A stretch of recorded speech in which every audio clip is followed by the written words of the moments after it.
Did you try to raise money for her, by the way? No, because we tried with Marie, we couldn't get nothing.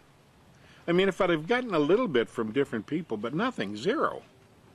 So there was no sense in from trying. the very people that were part of the cryonics group. No. So anyway, yeah, it was feeling awkward, to put it nicely, and and again, I didn't know where to go other than to just temporarily keep her safe and keep promoting cryonics in the hope that that I'd be able to turn over a stone. So we were like on a shoestring, to put it, you know, just barely able to survive. Did you collect dues from the members? We did, and I think it was $25 a year, and we had, I don't know, maybe 50 members, so it wasn't much. And anyway, Russ Stanley passed away, and he had left. He had told me he was a very wealthy man. He owned his home, and he was going to leave a lot of money. That was another reason I thought, wow, what I was hoping came true. This is our partner here. And he left the strangest instructions that $10,000 was to be donated to the Cryonic Society, $5,000 then, and $5,000 in 3 months, I think it was. And that was it.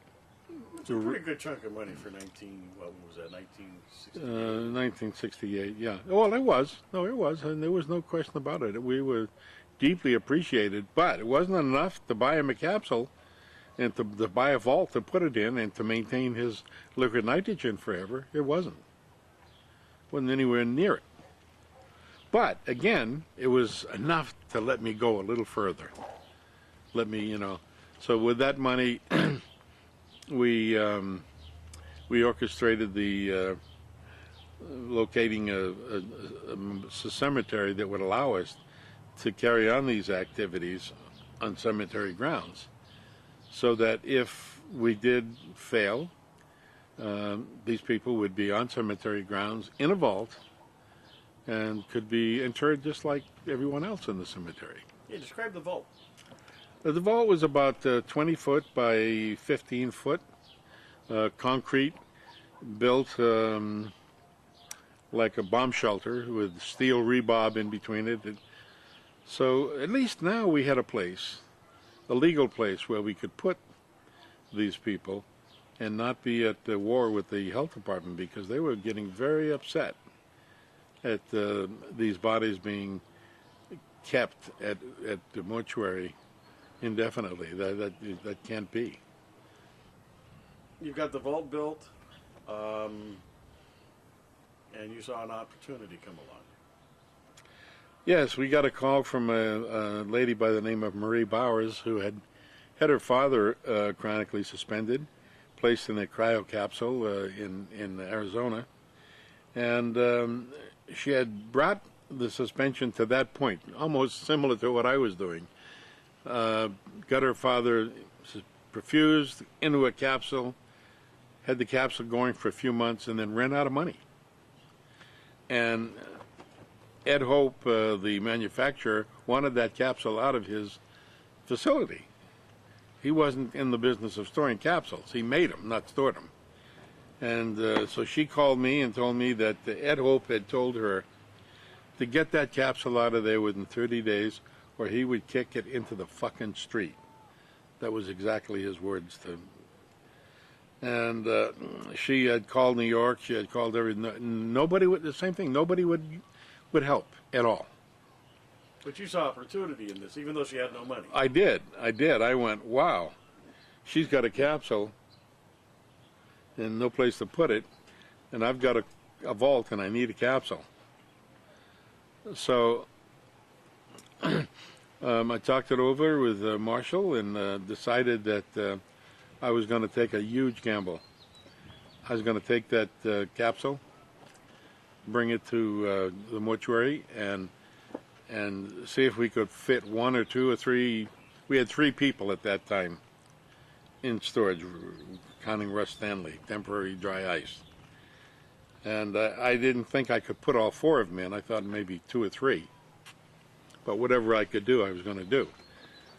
And I felt I wasn't really doing anything that wrong, because she was about, to have to bury the capsule. She had no place to put it. There wasn't any place. No money. And no money. No, and she owed $1,500 to Ed Hope. How'd you pay for that? Well, we had that much money in the bank left over from Russ Stanley. And so I told her, I'll tell you what, I'll pay the $1,500 to Ed Hope. We'll take the capsule and maintain it, and you'll have to pay for the liquid nitrogen on a monthly basis. Somewhere between a couple of $100s a month. And she agreed to that. We went and picked up the capsule, brought it to to the mortuary, opened it up, and were able to put all 4 people in it. So I got a letter from Marie Bowers telling me that she was quitting this attempt to get her father placed in chronic suspension in perpetuity. She didn't know what it entailed. She didn't have any money or any income, and so she effectively notified me that she had given up. And whatever happened to her father, her exact words was up to the Cryonics Society of California. She was donating the body, the capsules. She couldn't even pay any monthly payments towards his liquid nitrogen replacement. Describe the capsule. Well, it looked like a hot water heater, it would be in your garage, but only instead of being vertical, it was horizontal. And it was a stainless steel inner cylinder supported by little points of steel suspending it within an outer capsule and pulling a vacuum on the inside between the inner and the outer wall of the capsule, so that it had a vacuum. And in a vacuum, there's nowhere for the liquid nitrogen to dissipate to. So it's a wonderful, like a thermos bottle, exactly like a thermos bottle. But it wouldn't, the capsule wouldn't hold a vacuum unless you had a vacuum pump on it. And with a vacuum pump on it, it was reasonably acceptable until we could find a really professional capsule, like Minnesota Valley Engineering made an upright vertical capsule that you never had to put a pump on. It was perfect always. So anyway, we finished the vault, and we moved the capsule into the vault about a month before the cryonics conference was scheduled to convene. And we even had tours of people from the conference to the Oakwood Memorial Park to see the vault. Shortly after this, you got a regular patient, somebody not from the society. Yeah, there was Mildred Harris. She had 2 sons, very, very nice young men, both of them, and both of them very endeared to their mother. She had left $10,000, and we had, again, I was in a desperate situation without any money. I agreed to do the suspension for $10,000, providing they would make monthly payments on the liquid nitrogen. And with that money, we did the suspension, and with that money, we decided that if we could find a really good, professional-built liquid nitrogen vessel, a big one, that we could fit all these people in professionally and honestly, we might that might be a better way to go than buying one more capsule to put her in. And so we went canvassing different uh, vaults, different scrap yards where they specialized in liquid nitrogen containers, and found just what we needed. Absolutely perfect, beautiful cryogenic vessel that we thought could hold at least 20, maybe 40, if we wanted to cramp them in there. And so we bought that capsule. We paid $5,000 for it. I think it cost us $600-700 to have it brought to Oakwood Memorial Park. And the owner of Oakwood Memorial Park, Frank Enderle, really endeared himself to me and the cryonics cause, and he did everything humanly possible to help us.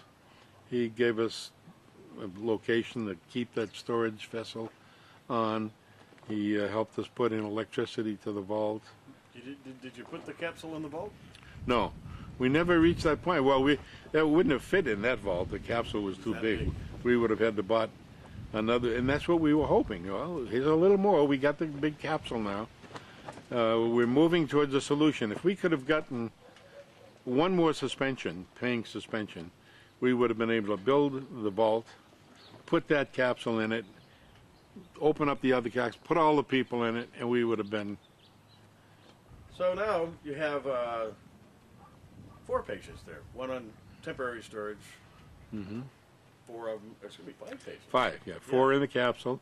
And Mildred Hassas now again in dry ice. And you got yet another patient. This one a very special one. Genevieve was heart-wrenching. She was a little girl, 7 years old, dying of a Wilms tumor. At that time, presently untreatable. They told the hospital told her father that she would have about 3 months to live, and that there was nothing could be done.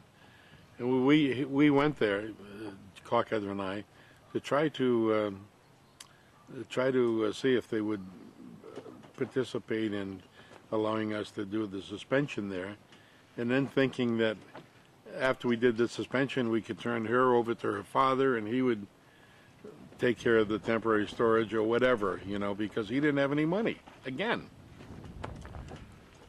So the hospital wouldn't have any part of the cryonic suspension, and nor was there a mortuary there that would cooperate. So we had to tell Mr. Dilla that we can't do anything here. We're in another country. If she was in California, that I probably could do something. But how can you accommodate that? Not start all. The last thing I wanted to do was start over with another temporary storage in the mortuary. So we said goodbye, and then 2 weeks later, I get a call. Hello, Bob. I'm in the Children's Hospital in L.A. with Genevieve. I went, what? And he said, well, you said if I got her here, we could do something. Oh, my God.